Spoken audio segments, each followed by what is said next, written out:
ETF index mutual funds నేర్చుకుని stock మార్కెట్లో రాణించాలనుకుంటున్నారా? వెంటనే ఈ నెంబర్కి కాల్ చేయండి. నమస్కారం. మీరు చూస్తుంది India's largest digital media network Suman TV. ముందుగా ప్రేక్షకులందరికీ విజయదశమి శుభాకాంక్షలు. అమ్మ, మీకు కూడా విజయదశమి. మీ అందరికీ కూడా, చూసే వాళ్ళందరికీ కూడా విజయదశమి శుభాకాంక్షలు. విజయదశమి, ఆహా, ప్రౌడ్ టు ఫీల్ లాగా ఏదో విజయం సాధించినట్టు అనిపిస్తుంది ఆ మాటలో. అవును, ఆ మాటలోనే ఉంది. ఒక్కసారి విజయదశమి ప్రత్యేకతని గుర్తు చేసుకుందాం అమ్మ. విజయదశమి అంటే 9 రోజులు యుద్ధం చేసి రాక్షస సంహారం చేసి 9వ రోజున 10వ రోజున విజయాన్ని, తాను రాక్షసుల మీద వచ్చినటువంటి విజయాన్ని, పొందినటువంటి విజయాన్ని చక్కగా వేడుకగా సంబరంగా చేసుకునేటటువంటి రోజు విజయదశమి.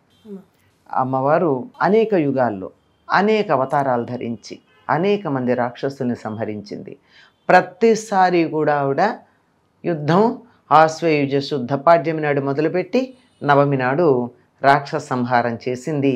దశమి నాడు వేడుక చేసుకుంటాం. అందుకని ఆ దశమికి విజయదశమి అని పేరు. అమ్మ, మరి జమ్మి చెట్టుకి ఏంటి ప్రాధాన్యత విజయదశమి రోజున? ముఖ్యంగా జమ్మి చెట్టు దగ్గరికి వెళ్ళి జమ్మి చెట్టును ప్రార్థించి, శమీ శమయతే పాపం శమీ శత్రు వినాశిని అర్జునస్య ధనుర్ధారి రామస్య ప్రియదర్శిని అని జమ్మి చెట్టుకు నమస్కారం చేసి జమ్మి ఆకులు తెచ్చుకుంటాం. జమ్మి చెట్టు ఎక్కడుంటుంది? గ్రామాల్లో ఉండదు, సాధారణంగా ఊరి పొలిమేరల్లో ఉంటుంది జమ్మి చెట్టు. ఈ దేవాలయంలో ఉన్నటువంటి, ఊళ్ళో ఉన్న దేవాలయంలో ఉన్న దేవుణ్ణి ఊరేగింపుగా తీసుకుని వెళ్ళి జమ్మి చెట్టు దగ్గరికి తీసుకెళ్ళి జమ్మి కొట్టడం అంటారు. అంటే ఆ జమ్మి చెట్టు నుంచి ఒక కొమ్మ కొట్టి తీసుకొచ్చి అది ప్రసాదంగా ఇస్తారు. ఎందుకు ఇది అంటే, పురాణ కథే చెప్తున్నాను, దాంట్లో ఉన్న తత్వం జోలికి వెళ్ళట్లా నేను. మనకి శమీ శమయతే పాపం, శమీ వృక్షం పాపాలని పోగొడుతుంది. శమీ శత్రు వినాశిని, శమీ వృక్షం శత్రువుల్ని నశింపజేస్తుంది. అర్జునస్య ధనుర్ధారి, అర్జునుడి యొక్క ధనుస్సుని ధరించినటువంటిది. రామస్య ప్రియదర్శిని, రాముడికి ప్రియురాల్ని చూపించినటువంటిది అని దానికి నమస్కారం చేస్తాం. సరే, ఇది పాపాలు పోగొడుతుంది, బాగానే ఉంది. ఇక్కడ అర్జునస్య ధనుర్ధారి అని చెప్పడం ఏమిటి? పాండవులు విరాటరాజు కొలువులో అజ్ఞాతవాసం చేయడానికి వెడుతున్నప్పుడు ఈ ఆయుధాలన్నీ ఎక్కడ పెట్టాలి అని ఆలోచిస్తే జమ్మి చెట్టు మీద పెట్టారు. జమ్మి చెట్టు ఎక్కడ ఉంటుంది? సాధారణంగా గ్రామపు శివార్లలో శ్మశానాల దగ్గర ఉంటుంది. అక్కడికి వెళ్ళి దాన్ని ప్రార్థించారు. చూసేటటువంటి వాళ్ళందరికీ కూడా ఇది ఒక శవంలాగా కనపడేటట్టు పెట్టు, అంతేగాని ఇవి ఇన్ని రకాలైనటువంటి ఆయుధాల్లాగా కనపడేట్టు చెయ్యొద్దు అని చెప్పి అలా ప్రార్థిస్తే అర్జునస్య ధనుర్ధారి, అర్జునుడు ధనువు. మిగిలినటువంటివి ఎవరైనా పర్వాలేదు, కానీ అర్జునుడి గాంధీవం మాత్రం ప్రత్యేకంగా కనపడుతుంది. అందువల్ల దాన్ని గుర్తించేస్తారు. ఈ దరిదాపుల్లో పాండవులు ఉన్నారని అందరూ గుర్తించే అవకాశం ఉంది. అందుకని ఇవి వేడుకుంటే అది అలా కనపడకుండా చూసే వాళ్ళకి శవంలాగా కనపడేటట్టుగా అర్జునుడి యొక్క గాంధీవాన్ని ధరించింది. తండ్రి, నువ్వెంత గొప్పవాడివి అని చెప్తూ, ఆ తర్వాత రామస్య ప్రియదర్శిని. అంతకుముందు యుగంలో, త్రేతాయుగంలో రాముడి యొక్క భార్య సీతాదేవి ఎక్కడ ఉంది అన్నది ఈ శమీ వృక్షం దగ్గరించి తెలిసిందట. అందుకని రాముడికి తన ప్రియురాల్ని చూపించినటువంటిది, అర్జునుడి యొక్క ధనుస్సుని ధరించినటువంటిది అని చెప్పి శమీ వృక్షానికి నమస్కారం చేసి పాపాలను శమింపజేసే జమ్మి తీసుకొస్తారు. తీసుకొచ్చి దాన్ని వెండి బంగారం అన్న పేరుతో ఒకళ్ళకొకళ్ళు ఇచ్చుకోవడం మనం చూస్తూ ఉంటాం. చిత్రం ఏమిటంటే, మీరు నాకు ఇచ్చారనుకోండి, నేను దాన్ని దాచుకోను. ఏం చెయ్యాలి? నేను ఇంకొకళ్ళకి ఇవ్వాలి.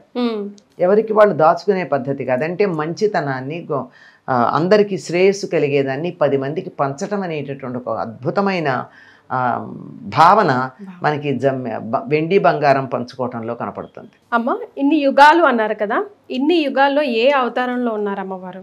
ఒక్కొక్క యుగంలోనూ ఒక్కొక్క రాక్షసుడు వచ్చాడమ్మా. వచ్చి వాళ్ళు చేసిన ఘనకార్యం ఏమిటి అంటే, తపస్సు చేసి బ్రహ్మగారిని మెప్పించి వరం అడిగారు. బ్రహ్మగారు వరం ఇచ్చారు. ఏమిటి వరం అంటే, చావు లేకుండా వరం అడిగారు. ఒకసారి అడిగినటువంటి వాడు మహిషాసురుడు. ఏమని అడిగాడు? మరణం లేకుండా అడిగితే బ్రహ్మగారు నా వల్ల కాదన్నాడు. ఎందుకంటే ఆయనే ఒకరి కింద పని చేయాల్సిన వాడు. మరి ఎట్లా అంటే ఏదో చిన్న వీటి వల్ల నడుగు పర్వాలేదు, వాటి వల్ల మరణం లేకుండా మరణిస్తాను అలా అడిగి అందరినీ అడిగి దేవదానవ గంధర్వ యక్ష కిన్నర కింపురుష ఇత్యాదులు అందరినీ అడిగాడు. ఆడవాళ్ళు పర్వాలేదులే అన్నాడు.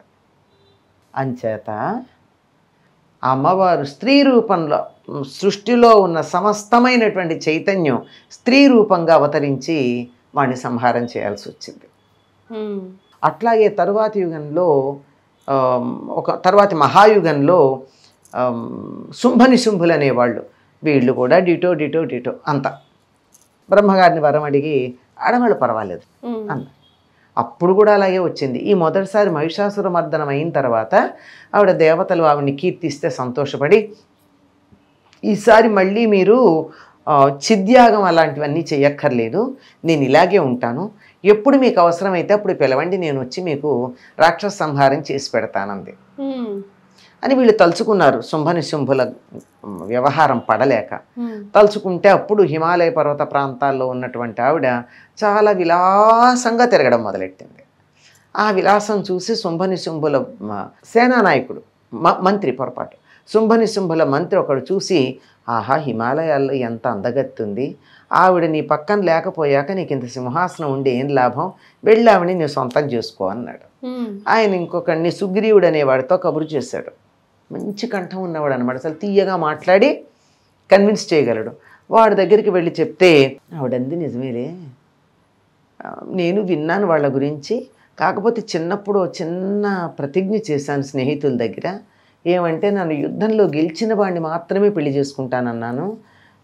సరే యుద్ధం చేయమను, ఆఫ్టర్ ఆల్ ఏ ఫిమేల్ కదా నేను, ఈజీ అదే కదమ్మా, లేడీ ఉమెన్ అనరమ్మా, ఆడవాళ్ళని చులకం చేసేవాళ్ళు ఏమంటారు, ఆఫ్టర్ ఆల్ ఏ ఫిమేల్ అంటారు కదా అంది. వాడు అలా వచ్చాడు, సైన్యాన్ని పంపాడు, వాళ్ళని పంపాడు, అల్టిమేట్గా ఆవిడతో యుద్ధం చేసి చచ్చిపోయాడు. అంటే యుద్ధం ఎట్లా ప్రకటించాలి అన్నది అక్కడ అనమాట. అట్లా ఇలాంటి సందర్భాలన్నీ తర్వాత ఇంకా చాలా అవతారాలు ధరిస్తానని చాలా చెప్పింది.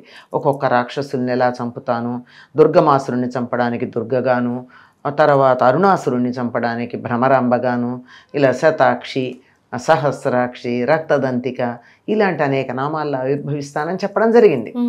ఇక్కడ అన్నిటికీ కామన్ పాయింట్ ఏం కనపడుతోంది మీకు, ఆడవాళ్ళను చులకన చేసిన వాడు అణగారిపోతాడు. ఆడవాళ్ళని ఆఫ్టర్ ఆల్ అని ఎవడన్నా అన్నాడంటే వాడు ఏ జాతికి చెందినవాడు, అంతే, ఇంక నేను చెప్పను. కనుక ఇది స్త్రీ యొక్క విజయంగా, మహిళా విజయంగా మనం విజయదశమిని చెప్పుకోవచ్చమ్మా. అందుకే విజయదశమికి ఇంత ప్రత్యేకత మిగతా అన్ని పండుగలతో పోలిస్తే. సో ప్రౌడ్గా మనందరం విజయదశమి జరుపుకోవాలని జరుపుకుంటాం. అంతేకాదమ్మా, ఆనాడు రాక్షసులు ప్రత్యేకంగా కనపడ్డారు, ఈనాడు రాక్షసాంశలు ఎక్కడ పడితే అక్కడ ఉన్నాయి సమాజంలో.